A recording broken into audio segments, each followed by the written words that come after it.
En mars 2018, la ville de Roubaix lançait un appel à candidature pour la commercialisation de 17 maisons sous la forme innovante Maison à 1 € avec travaux. 2 ans plus tard, 11 maisons commercialisées, des premières livraisons réalisées, envie d'aller à la rencontre des acteurs de cette aventure. Aujourd'hui, nous sommes accueillis par Madame et Monsieur Edari, les propriétaires de la première maison livrée. Ils nous ont ouvert leurs portes pour nous parler de leur expérience. Nous les écoutons. On est un couple d'un peu plus d'une trentaine d'années. On a un enfant et on habitait en fait, on louait une maison. Une maison, toujours sur Roubaix. On était dans les démarches depuis 2 mois avant le début du projet Maison à 1 €. On était dans les démarches pour acheter une maison. Une maison à rénover, ça c'était une évidence avant qu'on ne s'inscrive au projet Maison à 1 €. Comment vous avez eu connaissance du dispositif Maison à 1 €? Comment vous avez connu ça? C'est ma femme qui m'a sur Roubaix XXL. On en avait déjà entendu parler du projet. C'était un projet. Un an auparavant, parce qu'on en avait parlé à ce moment-là, juste parce qu'on avait vu un reportage ou quelque chose comme ça. En tout cas, c'était quelque chose de ponctuel. C'était un petit peu marré, un peu plaisanté là-dessus, en disant un euro. Et puis, on a eu tout ce qui était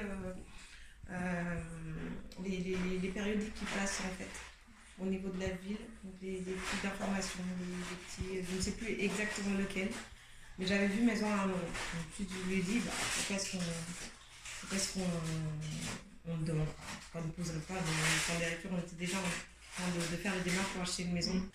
Et quand au moment où vous avez postulé, donc vous avez été convaincu par le discours, au début vous disiez, vous rigoliez au final en entendant Maison à 1 €, vous êtes quand même été intéressé, vous êtes allé à la réunion, vous vous êtes dit, si le projet nous intéresse, entre le moment où vous avez fait le dossier de candidature et que vous avez vu les maisons, en voyant les maisons, vous n'avez pas eu peur, vous êtes quand même projeté et vous êtes dit, allez, on se lance dans le projet. Absolument, dès la première maison en fait que j'ai visitée.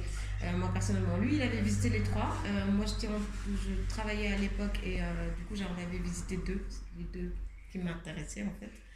Et la troisième qu'on avait mis un petit peu à 35 ou 50 ans, qu'on avait mis un petit peu en option parce qu'il fallait choisir une troisième.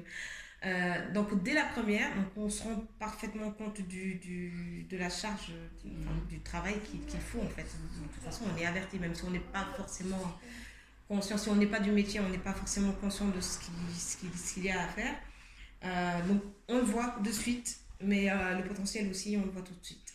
On le voit assez vite. Et au niveau des travaux, donc en effet, il y avait un architecte qui avait travaillé à une première esquisse pour pouvoir une projection.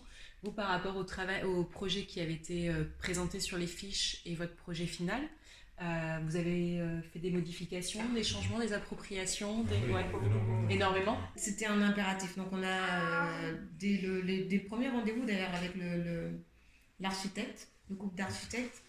Les priorités, c'était surtout que la maison soit le plus sécuritaire possible, un espace de vie assez intéressant pour un enfant. On a finalement décidé pour une deuxième salle de bain, les combles.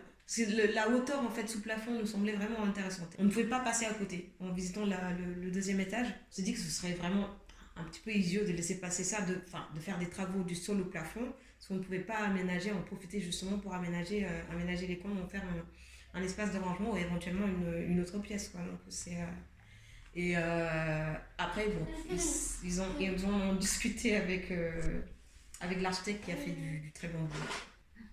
Et vous aviez rencontré plusieurs architectes ou non? Vous aviez juste rencontré Madame Mottet et vous êtes parti avec Madame Mottet? On a contacté plusieurs architectes et on avait eu des rendez-vous du coup, mais je vous avouerai qu'on est tombé sur le couple Madame Mottet et son mari. Et on les a rencontrés et dès le premier rendez-vous ça a matché, quoi. Ça a vraiment matché. Et si vous deviez résumer votre expérience en une ou deux phrases.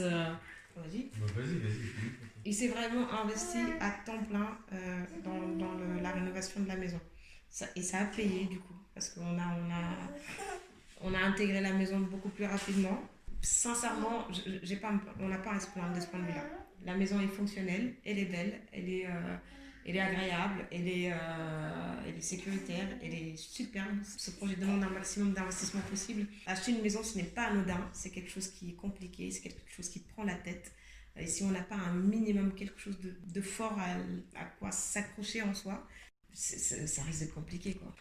J'étais très contente j'étais même impatiente d'emménager. C'est ma maison, quoi. Donc je ne saurais le définir autrement que par ça. C'est ma maison. Je l'ai envahie, je l'ai investie et on verra comment ça se déroule après. Mais oui, moi je suis très contente de ma maison.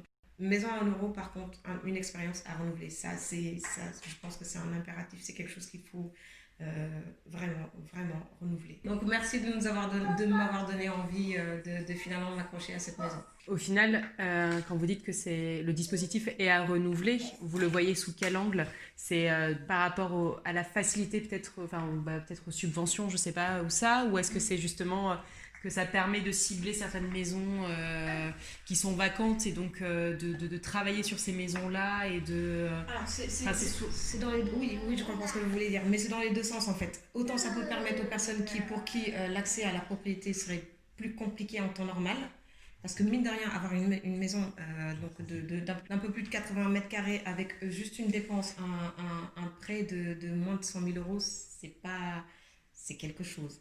Sincèrement, on mesure notre chance. On ne s'attendait pas à dépenser aussi peu pour avoir une maison telle que celle-là, une maison en fait qui est à notre image, qu'on a eu la possibilité de justement faire à notre image, comme on voulait. Donc il y a cette dimension-là qui nous touche nous plus parce qu'on a bénéficié du dispositif cette fois-ci, mais il y a aussi le fait de vouloir que Roubaix puisse en bénéficier aussi d'une certaine façon. Merci à monsieur et madame Edari de nous avoir accueillis chez eux et d'avoir pris le temps de nous raconter leur histoire. Nous leur souhaitons une belle vie dans leur maison.